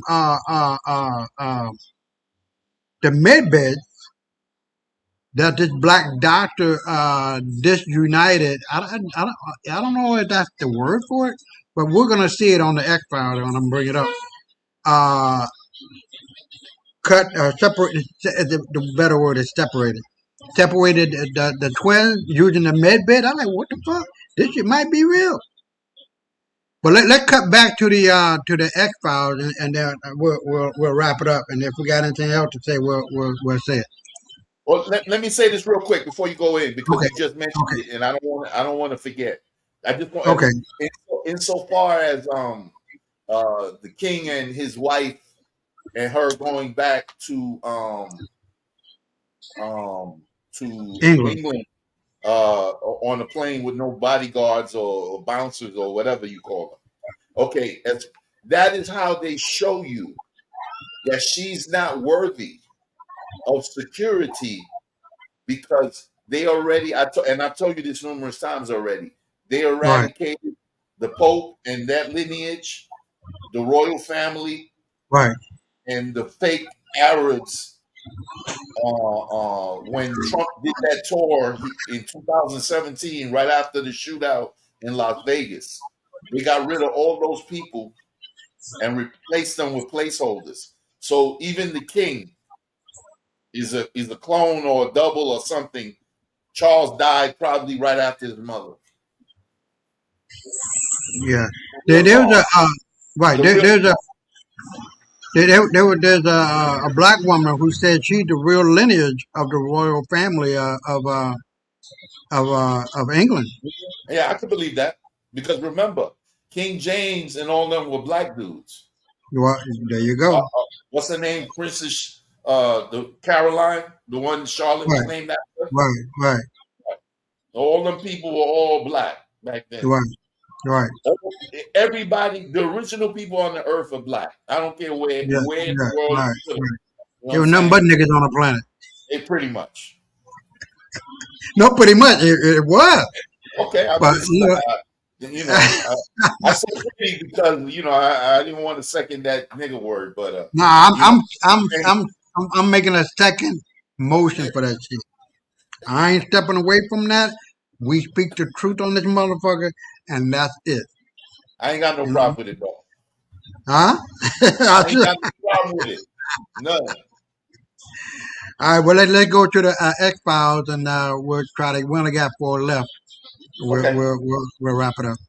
All right. So here we got absolute masterclass by Iran. CNN confirmed Tehran, or Tehran, however you want to say it, acquired an advanced Chinese satellite, gaining unprecedented high-resolution visibility over U.S. targets. Pentagon was forced to evacuate the vast majority of its troops to civilian hotels. Washington is completely humiliated. So let's play that one. Iran's visibility over its targets has never been clearer. In 2024, according to the Financial Times, Tehran secretly acquired a Chinese satellite known as the TEE-01B, a massive upgrade from its own satellites. That means that Tehran went from looking at images of this quality to this. This is the first time America has fought an adversary with satellites that capture high-res imagery almost as detailed as its own. As the scale of the damage comes into focus, many will wonder whether America's presence, once a protective shield in the Middle East, has turned into its Achilles heel. Responding to our findings, a Pentagon official said that the Defense Department does not discuss damage assessments, but that U.S. forces remain fully operational with the same readiness and combat effectiveness. We also understand from our sources that the vast majority of U.S. troops evacuated their positions in the Middle East, with many working from the relative safety of hotels and apartments in the Arabian Peninsula. Iran's visibility over... Okay, now, we know how nasty these motherfuckers are. I'm going to let the video speak for itself. का में chewing gum wall है जिसमें लोग जा जाकर कुछ इस तरह की वाहियात चीजें करने लगते हैं। मतलब दूसरों के मुंह से उगले हुए च्युइंगम को इतने मजे से खाने लगते हैं जिसे देखकर किसी Hold on. Westerners won't eat food with their hands because it's gross, but they sure love to lick and chew the gum chewed on by others. Look at this motherfucking Asian guy. भी Who उल्टी आ fucking जाए। who basically does this chewing gum shit? Wall की शुरुआत 1993 में हुई थी। उस time यहाँ पर कुछ लोग थिएटर शो का इंतजार कर रहे थे। टाइम इतना बीत चुका था कि गुस्से से दो लड़के इस वॉल पर च्युइंगम चिपका दिया था और उन दोनों लड़कों को देखकर वहाँ पर मौजूद बाकी लोग भी अपने मुंह से च्युइंगम निकालकर दीवार पर चिपकाने लग गए थे और तभी से दीवार पर च्युइंगम चिपकाने का ट्रेंड बन गया। लेकिन च्युइंगम चिपकाने के साथ साथ कुछ लोग दूसरों के चिपके हुए च्युइंगम को चबाने लग जाते हैं। अमेरिका में एक च्युइंगम वॉल है जिसमें लोग Lord जा have जाकर mercy. कुछ And these are the people we civilize. All right. Now, I love this sister right here. I mean, she had some rough run-in too with the law, but I guess she straightened that up. But besides that, we'll have it played out, and we'll get right to this one. Hold on, this is... So, yeah, okay. We'll let that play out.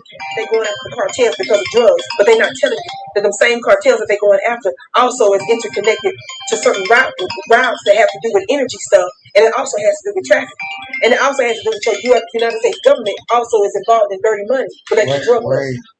Some of you all don't understand that yes, the reason why your banking system works, and I put works for parentheses, is because of criminal money on a mass scale. Y'all ain't ready for what I'm gonna break down. Some of you don't understand that the reason why your LaMarco Rubio, who has a dirty past with dope, y'all know that, don't you? With his family. Y'all don't get it. That the reason why they tell you so and so the cartels for drugs. No, ninja. The cartels are a part of your government's competition and trafficking and routeways. It's a bunch of reasons. You out of your mind if you think they give a doggone about some drugs. The reason why your government leaders want to run for Congress. Have y'all noticed how many people in Congress are millionaires? Some of them are millionaires as soon as they run for Congress. Some of them become millionaires after. The reason why so many of them are rich and already powerful is because they know they don't run for Congress so they can get that little 6 figures and good health care. They run for Congress because they know how to change the laws, and they're the ones that's the gatekeepers to make sure that they can commit crimes in peace. Now, she be on some shit, man. All right, so here we go with the last one.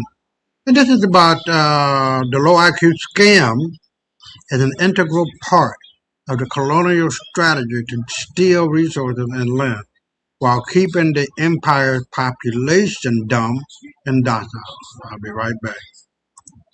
When you break down the low IQ argument, you quickly find out that what IQ tests are really measuring is the degree of Western education an individual has had. So what do Western powers do? 1. They use this argument to imply that black people are genetically low intelligence. 2. They keep African and Caribbean countries poor so that these countries cannot invest in education. And the masses then take this low IQ argument to justify the worst form of mistreatment under the guise that Africans aren't humans. And why do Western powers have interest in keeping the low IQ lie going? Well, it provides a distorted moral cover for their continued... Hold on. So look at this map. This is, what the hell they call that? Projection. Oh, damn it. Do you remember what's called, bro? I think it's Mercator, right? Mercator projection, yeah. Yeah, So Mercator. the actual size of Africa is 10 times this motherfucker. Every continent on this video you can put safely within Mother Africa and still got room. So this is you got the Peter projection and the Mercator projection. One of them, you know what I mean? But this projection is wrong on the face of it. So let's continue. Plundering of the natural resources. Another reason is to make their population feel good about themselves while ignoring the true problems. Meaning, my true purchasing power has crashed, I have no health care, I work my ass off for pennies, my desirability has crashed, my empire cannot win any wars and is losing to brown-skinned people fast. But at least I'm higher IQ than black people, so no need to go fight the system. Here is where it falls down.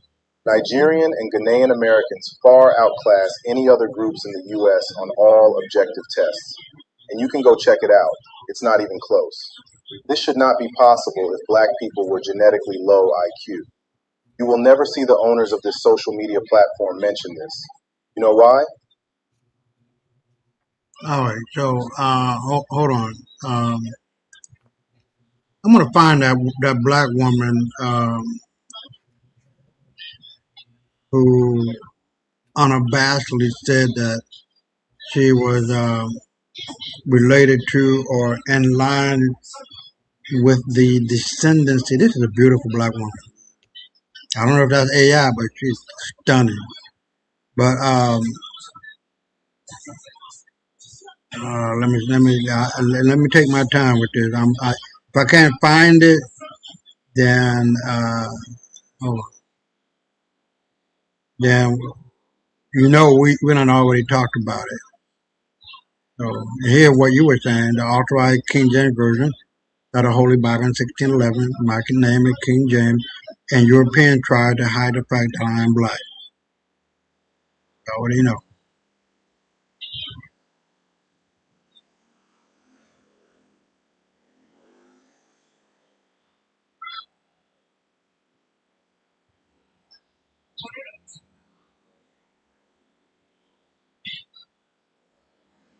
Man, well, I ain't trying to get off the subject, but this dude got with this woman. He done went off in 5 minutes. Go sit down somewhere. But I don't blame him. But anyway, yeah, let me try to find that sister.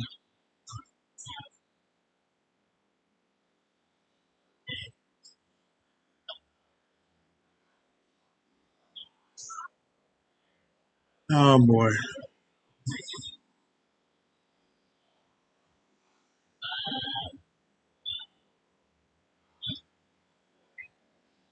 It's written. No. Okay, no, that's not it.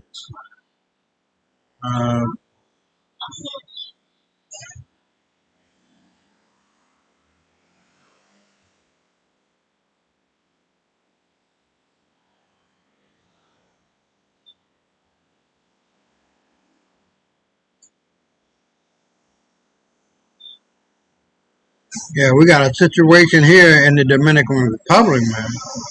This motherfucker who is responsible for killing over 30,000 people with the vaccine is in a hell of a lot of trouble. Hell of a lot of trouble. It always shows. And this is the guy we're telling you about, Chud the Builder, or something. This is the guy who goes around talking about, Chud the Builder. Yeah, goes around talking about calling black folks nigger and shit, and he's supposed to have a gun with him. That Where was he him. doing this? Where he doing this at? Where is he doing this? Why? No, Where? in the United States, nationwide. I'm saying, in what city, what country, what part of the country? Nationwide in the United States. Yeah, Oh, here he is, right here. Before he's a tough guy. So is he gay or like some trans dude? Man, a lot of these motherfuckers that be on this bullshit power trip. A lot of these motherfucking white boys are gayer than a motherfucker. Gayer than all hell. Another thing Trump is trying to do is put back into the DSM that being gay is a mental disorder, correct? Oh, okay. Have you heard that? Yeah, I heard that. Okay. Yeah. Hold on. If I can't find it, will you cut it loose? Then, yeah, I had to cuss this motherfucker out. Everybody here is a black person if you want to tell the truth about it. But from here, 7.6, 26.5, 3.9, 7.9, 34. It's all black folks. If you want to talk about white folks being a separate entity, that's fine and dandy with me. So the island, and we all come in different colors, black people. The island only exists, only the population is about 20% black, white. The rest of it is 80% black. This Which idiot, yeah, this idiot called K Manito. I had to, I wrote to him. I had to cuss him out and let him know that there's no such thing as a white motherfucker. These people are descendants of Dravidian albinos that come from black folks. But hold on, let me try to find that sister.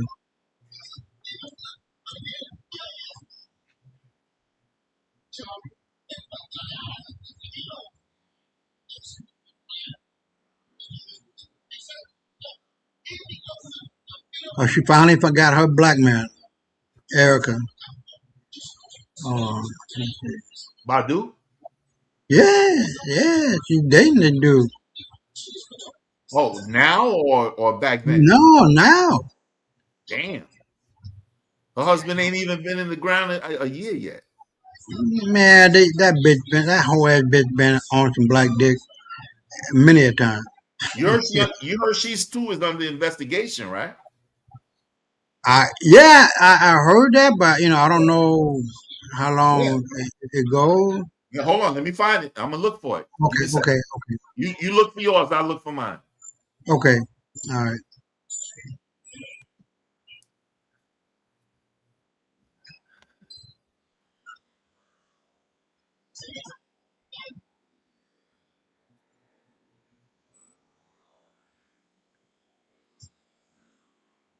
Oh, and this is telling too. The Obama may be the most dysfunctional family in America.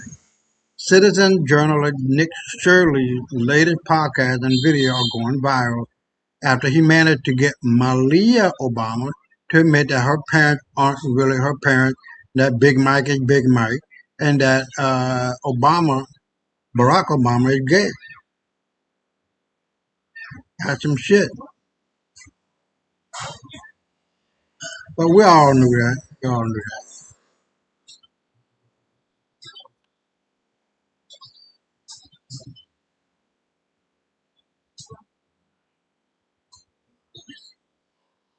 I love this guy. He's a heart surgeon, man. He's the president of Iran, but he's a heart surgeon.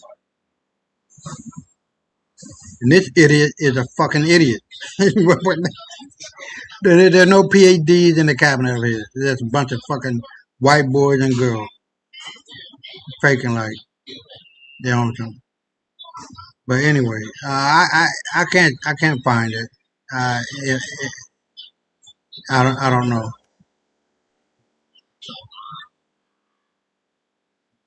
Okay. Yeah, I can't find it. I want to find it, but at least that a black woman who's saying her family are the descendants of royalty of the royal family, the real royal family of England. Excuse me, of England. Did you find what you were looking for?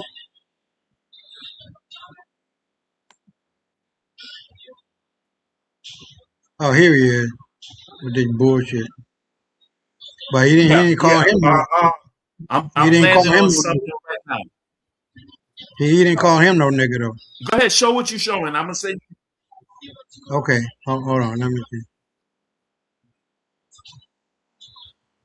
And here you got the manipulation of the weather in the Middle East. Now it's overflowing with greenery and rain and snow. white folks are dirty, man. How many hundreds of thousands, if not millions, of people died from drought? Now the hills and hillsides are running over with greenery, fertile land. Unreal.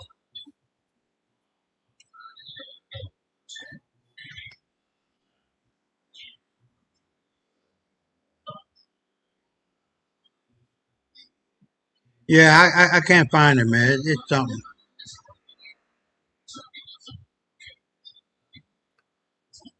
Okay. All right. If you Yeah. want to see Erica Kirk under investigation, here I just landed on a video. You could. It's about 12 Okay. minutes long. So however Okay. long Yeah. you want to show, it's up to you. And what about the Willie Rivers Carmelo, says, free Carmelo Willie of all charges? What is that about? Carmelo, the basketball player? No. Carmelo, the guy that stabbed the guy at the track meet in Texas last year. Oh, okay. Yeah.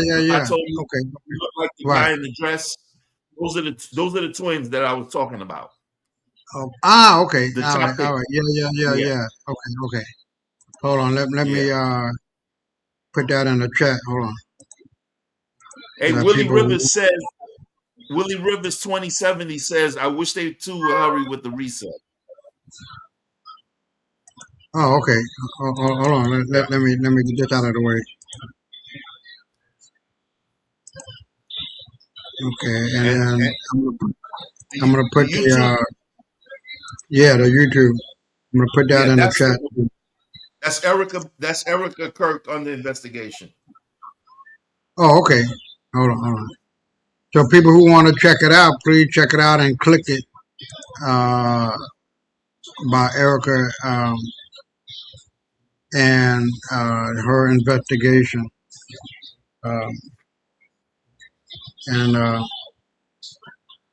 So I apologize. I can't find that one. So I apologize. It'd be like for that that. sometimes, bro. It'd be like that. Yeah, I tell you yeah, what, yeah. if you find I'll find it legit- 5 minutes from now. But anyway, any last words? Well, what I was gonna say was, if you find the video, please save it for next week or send it to me in my inbox. Oh, okay. Yeah. Okay. I'll do that. And then we'll go from And we'll talk about it next Saturday. So, just as a reminder, I'm not doing Tuesdays anymore, just on Saturday night, because Supreme African Breaking News is not on YouTube anymore. They got rid of it. And I just don't want to keep repeating the same thing or the same subject. You know what I mean? I don't want to be boring. But if anything that is of importance that is related back to what Mother Africa is doing now, as far as her being the United States of Africa, I'm definitely going to be talking about it. But just remember, the global South is not just Africa or not just a country here and a country there. It's all of the global South. Hold on, let me see. Global South. Hold on, let me bring it up.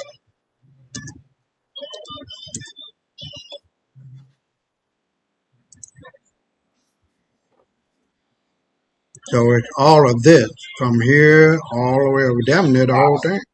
That's most of the world. Yeah, I would say 60% of it. Yep, not more. Probably Or more. 75. 70. Yeah. Okay. Yeah. 75%. Right. Well, I say this to you, brother. If you ever need a research material, like if you, let's say you read a 3 or 4 sentence article and you need more information to back it up, let me know what information you're trying to find specifically so I can research it for you and then send it back to you. Okay. Because I want to start on book 3 of my series, The White Man's Burden of Lies and Deceit. Right. I don't know what subtitle I'm going to be using, but it might be The Destruction of the World in the Hands of White Folk. something like that. And But, how to yeah. move forward in the future or something? Yeah, because we got to move forward. We got to leave these motherfuckers behind, because if we keep looking back, it'll be like Sodom and Gomorrah. We're turning into a pillar of salt. So we got to leave these white folks right where they're at, which is nowhere, because they can't do shit without us. You feel me? Remember, I believe it was a message to the black man. I could be mistaken. I don't remember which one it was right now. I read those books so long ago. But remember when Elijah Muhammad said, when he predicted that the white man had like 75 years, and then he turned it into 100 because he said somebody told him that. If No, you no, look, I don't believe that. I don't. Excuse me, wrong word. I didn't hear. I didn't hear that one. okay, well, he wrote it in one of his books, and like I said, I don't remember which one exactly. But the Right, point in me saying that is, I believe that Donald Trump is that white man that he's talking about, because he said it wasn't going to be a black man that was going to save us or get us out of this situation. It was going to be a white man, and right. I believe he said that in 1920. And if you Wow. notice, the 2020 was the 100-year anniversary of that comment. That was when COVID and all that. Because again, I'm going to go back again.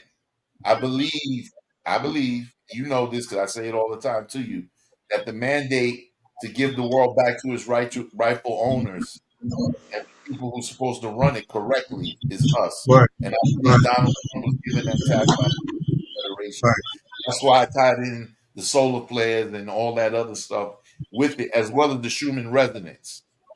right, So to give people, people are looking for politicians and captains of industry to say, okay, world, we're about to give you the keys back to the car and you're going to drive it the way you know how. It ain't going right, down like that. They speak symbolically. And this is why I say these things, to let you know, along with the physicality, the symbolicness of it all, so that you right, can put together and come to your own conclusion, not my conclusions, whatever your conclusions bring you to. But if you right, got short derangement syndrome, you're not going to be able to look at this objectively. You'll just, oh, he's racist. Oh, he's this. He's okay. I'm done. I did my job. I gave you the right, information how I see it, and I'm going to leave it at that. I'm done, right. brother. Okay. Mhm. Hold on, I got one more. It might be here, but I got one more source, which is this bullshit Facebook page of mine. That's not my Facebook. That is Facebook down. I believe Facebook done took it down, or these people who hacked it, like I was trying to explain, took it down and forcing me, or at least trying to force me to pay them to give me my Facebook back. I said, fuck you. Well, And hold on. listen, Let me see. we're gonna put Yeah, you in ain't a that a bitch? we're gonna put you in a Chevy Vega, and we're gonna smoke you. I don't know.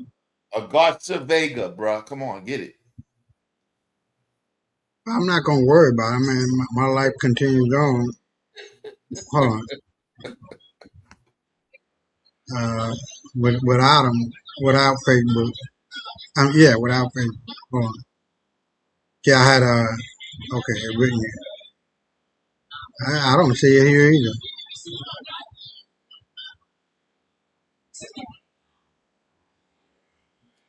What are you looking for this time? The woman, um, you You know, talking about Vicky? You talking about Vicky Dillard? no. The woman who said that her family, a Oh, line comes from royalty, and that everybody in England knew. Ain't that a bitch? Hold on. Is this it? No. All right. Well, I'm tired of looking for this shit. But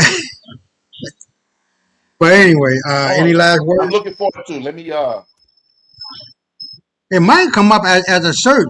A black woman who says she's the family line of the royal family of England. Who knows?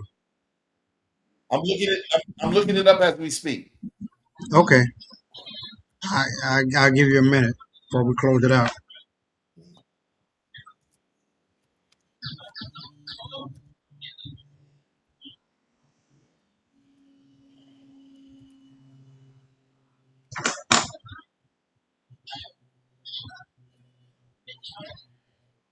Hello?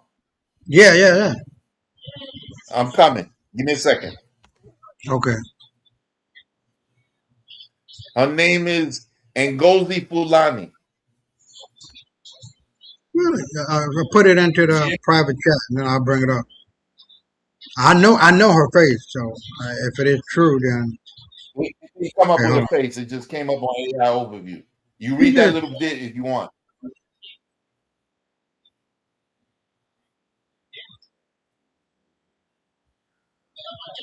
okay. You see it? Oh, Right. there's a YouTube link to it. Hold on, let me send that to you if you want to put it up.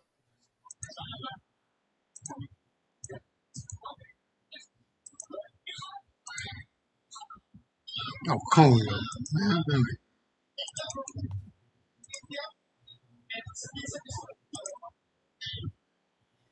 Probably could claim lineage to King James and all them people, like I was saying earlier. Okay, here's the yeah. video, Isaiah. Here's the Okay. video. Here's the video. Sending it right now. She's like sitting in a chair and she's explaining.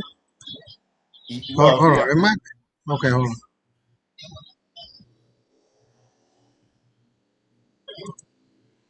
If you understand English but can't speak, this is for you. And Ngozi Fulani joins me live now for more on this. Ngozi, I understand you're joined by your friend Rose Lewis to provide some moral support. So, Rose, thank you for joining as well.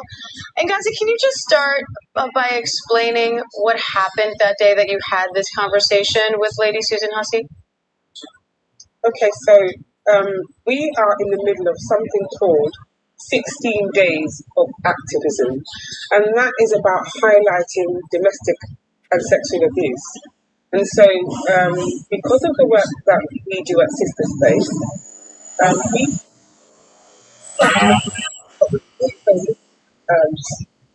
racism or the barriers for Black women.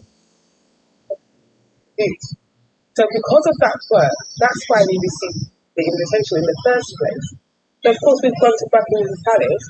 We are meeting with up to 300 people who also are involved in the violence against women and girls sector. And we're about promoting positive results. We're about raising awareness around abuse.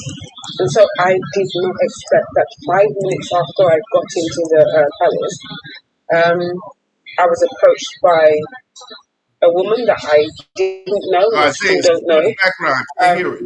The first thing Wait a I minute. did. Say that now? I didn't hear you, bro. You got too much background going on. I can't hear the video. Oh, okay. Hold on. It might be. Yeah, it's all the way up. No, there's something in the background, and it ain't here. So it's either No. yours I mean, it's peaceful and quiet. You might hear a car every now and then, or whatever. No, it's something in the computer or phone or whatever. Ah. You don't hear All that right, well, voice?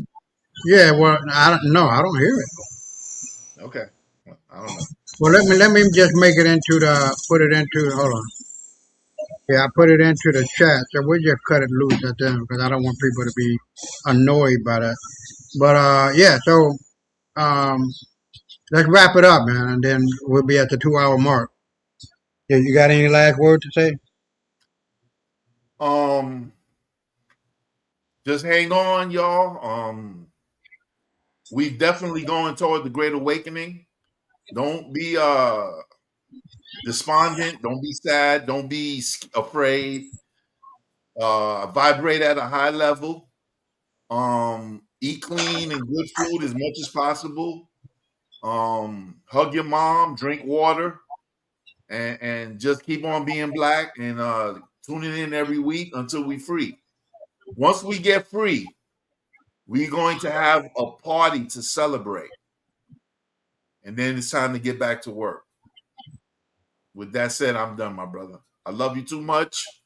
Yeah. All the best to you and your family, and we'll see you next week. Peace. All right, man. See. So here we are at the very crux of change that must happen. The world is sick and tired of being sick and tired of the white wannabe white boys and girls who don't know what the hell they're doing. Good is bad, bad is good, right is wrong, wrong is right, justice is injustice, injustice is justice. It can't go on anymore.